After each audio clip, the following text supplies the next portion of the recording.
नमस्कार साथियों, स्वागत है आपका आपके YouTube चैनल आदर्श ज्ञान में। आज हम लोग नागरिकता के बारे में पढ़ेंगे कि संविधान के भाग 2 में अनुच्छेद 5 से 11 नागरिकता के बारे में जानकारी देता है। आइए देखते हैं। कोई भी देश अपने मूल निवासियों को कुछ विशेष अधिकार देता है। इन अधिकारों को ही जो है नागरिकता कहा जाता है। और भारत में कैसी नागरिकता है? भारत में एकहरी नागरिकता है, अर्थात वह केवल देश का नागरिक है, ना कि वह किसी राज्य का नागरिक है। राज्य का केवल वह क्या है? निवासी है। भारत में नागरिकता को जो है ब्रिटेन से लिया गया है। और नागरिकता के बारे में सबसे पहले अरस्तू ने बताया था। भारत की नागरिकता अधिनियम जो है 1955 पर आधारित है। नागरिकता में पहली बार संशोधन हुआ था 1986 में, और नागरिकता अधिनियम 1955 का है। ये दोनों डेट जो है ईयर आपको याद रखनी है। और अब तक भारतीय संविधान में नागरिकता के अधिनियम में 6 बार संशोधन किया जा चुका है। कितनी बार? 6 बार संशोधन किया जा चुका है। जिसमें से कौन कौन से है ईयर में हुआ है? पहली बार हुआ है 1986 में, दूसरी बार 1992 में हुआ है, तीसरी बार 2003 में हुआ है, चौथी बार 2005 में हुआ है, और पाँचवीं बार जो है 2015, और छठी बार 2019 में हुआ है। नागरिकता होने के कारण सरकार जो है अपने देश के नागरिकों को एक पहचान पत्र देता है। जैसे आधार कार्ड हो गया, पैन कार्ड हो गया, वोटर आईडी हो गई। ये सुविधा जो है किसी विदेशी नागरिक को नहीं दी जाती है। और अनुच्छेद 5 को देखते हैं। अनुच्छेद 5 में क्या दिया गया है? संविधान प्रारंभ में दी गई नागरिकता, अर्थात जब संविधान बना तो उन सभी लोगों को नागरिकता दी गई जो उस समय भारत के अंदर रह रहे थे। उन सभी को जो है नागरिकता दी गई। आइए आगे देखते हैं। अनुच्छेद 6 में क्या कहता है? अनुच्छेद 6 क्या कहता है? पाकिस्तान से भारत में आए लोगों की, यहाँ पर की नागरिकता, किंतु यदि वह संविधान बनने के बाद आएंगे तो नागरिकता नहीं मिलेगी। यानी कि संविधान जो अपना जब बनके तैयार हुआ है, लागू हुआ है, उससे पहले जो पाकिस्तान से इंडिया आ गए उनको जो है नागरिकता यहाँ पर मिल गई थी। उसके बाद अगर कोई आएगा तो नहीं मिलेगी। अनुच्छेद 6 ये कहता है। अनुच्छेद 7 देखिए क्या कहता है। भारत से, यानी कि स्वतंत्रता के बाद भारत से अगर कोई पाकिस्तान चला गया और संविधान बनने से पहले लौट आया, अगर लौट आया है तो उसको जो है नागरिकता दी जाएगी। अनुच्छेद देखिए 8 क्या कहता है। विदेश भ्रमण एवं नौकरी, यानी कि अगर कोई व्यक्ति अपने देश का है, वो कहीं विदेश में नौकरी करने जाता है या घूमने जाता है तो उसकी नागरिकता समाप्त नहीं होगी। यानी कि अनुच्छेद 8 क्या कहता है? कोई व्यक्ति अगर घूमने गया है कहीं विदेश में या नौकरी करने गया है तो उसकी नागरिकता ख़त्म नहीं होगी। अनुच्छेद 8 कहता है। ठीक है। अनुच्छेद 9 क्या कहता है? अगर आपने विदेश में नागरिकता ग्रहण कर ली है, किसी देश की नागरिकता ग्रहण कर ली है विदेश में रहते हुए, तो आपकी जो है स्वतः ही भारतीय नागरिकता जो है समाप्त हो जाएगी। अनुच्छेद 9 कहता है ये। आगे देखते हैं इसके बारे में। अनुच्छेद 10 क्या कहता है? अनुच्छेद 10 देखिए, अनुच्छेद 10 क्या कहता है?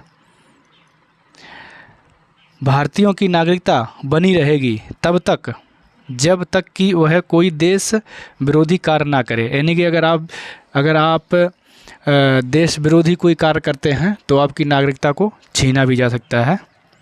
अनुच्छेद 10 कहता है आप जो है किसी अपने देश के विरोध में कोई ऐसा कार्य नहीं कर सकते हैं और अगर करते हैं तो आपकी अनुच्छेद 10 के तहत आपकी जो है नागरिकता को छीन लिया जाएगा, यानी कि ख़त्म कर दी जाएगी नागरिकता।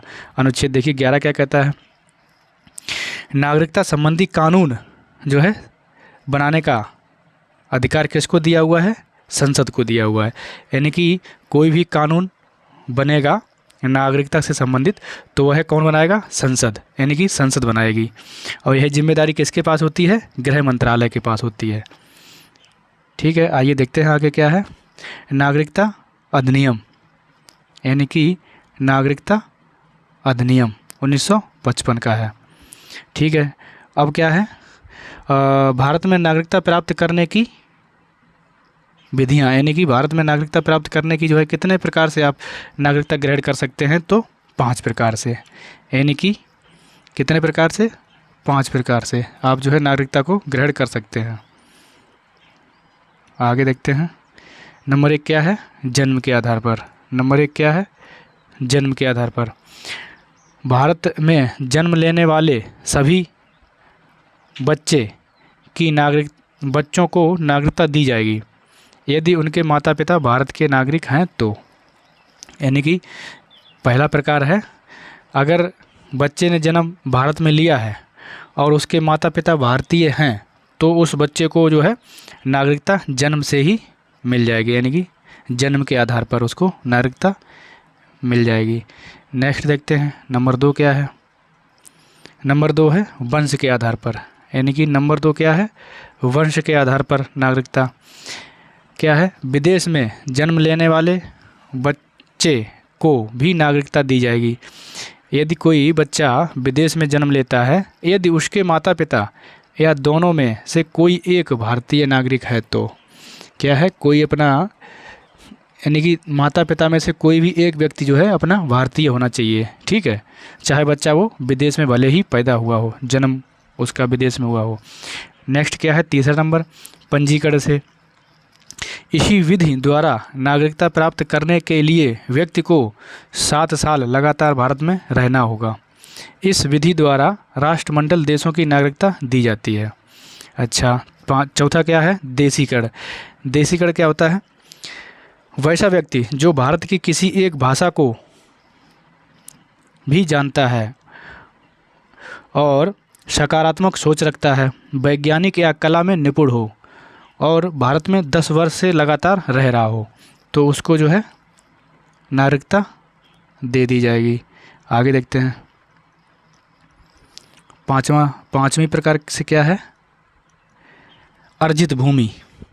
अर्जित भूमि में क्या है, किसी विदेशी राज्य को अगर भारत में मिला लिया जाए, किसी विदेशी राज्य को भारत में मिला लिया जाए, जैसे कि सिक्किम को 1975 में मिला लिया गया था, उसी तरह से अगर कोई और जो है भूमि को मिलाया जाए या मिलाना चाहें तो उसको मिला सकते हैं और उसी के आधार पर उसको जो है नागरिकता, वहाँ के जो भी उस क्षेत्र के रहने वाले व्यक्ति होंगे उनको सभी को जो है नागरिकता मिल जाएगी। अच्छा, आगे देखते हैं, NRI यानी कि नॉन रेजिडेंट इंडिया, वो है नागरिक जो वर्तमान में भारत में नहीं रह रहा है लेकिन वो भारत का नागरिक है। यानी कि कोई व्यक्ति जो है बाहर जाके पढ़ाई कर रहा है या नौकरी कर रहा है, उसके लिए उसको जो है क्या है, NRI बोलते हैं, NRI बोला जाता है। यानी कि 6 महीने से अधिक समय से अगर कोई बाहर रह रहा है तो उसको, उसके लिए जो है NRI शब्द का प्रयोग किया जाता है। यानी कि और इंडियन ओवरसीज यानी कि नागरिकता, ये क्या होती है, ये जो है बड़े बड़े जो भी उद्योगपति होते हैं उनको जो है ये नागरिकता दी जाती है। उनको जो है बिना वीज़ा के जो है भारत में आना जाने के लिए इजाज़त दी जाती है। और ये जो है इंडियन ओवरसीज वाला ये जो है कब किया गया है, 2005 में, और किसके माध्यम से, लक्ष्मीमल सिंघवी समिति के द्वारा जो है ये प्रावधान किया गया था 2005 में। ये याद रखने वाला है, लक्ष्मीमल सिंघवी समिति के द्वारा 2005 में इसको जो है नागरिकता देने का प्रावधान किया गया है। आगे देखते हैं क्या है, आगे है हमारा नोट में क्या है, देश विरोधी काम करने या पागल हो जाने या दूसरे राष्ट्र के प्रभाव में आ जाने पर गृह मंत्रालय नागरिकता को क्या है, समाप्त कर सकता है। ठीक है। और वीज़ा देखो क्या होता है, वीज़ा किसी दूसरे देश में जाने के लिए अनुमति की आवश्यकता होती है। इस अनुमति को ही जो है वीज़ा कहा जाता है। बिना वीज़ा के आप किसी देश में नहीं जा सकते हैं। देखिए पासपोर्ट क्या होता है, अपने देश को छोड़कर दूसरे देश में जाने के लिए अपने देश से अनुमति लेनी पड़ती है, जिसे पासपोर्ट कहते हैं।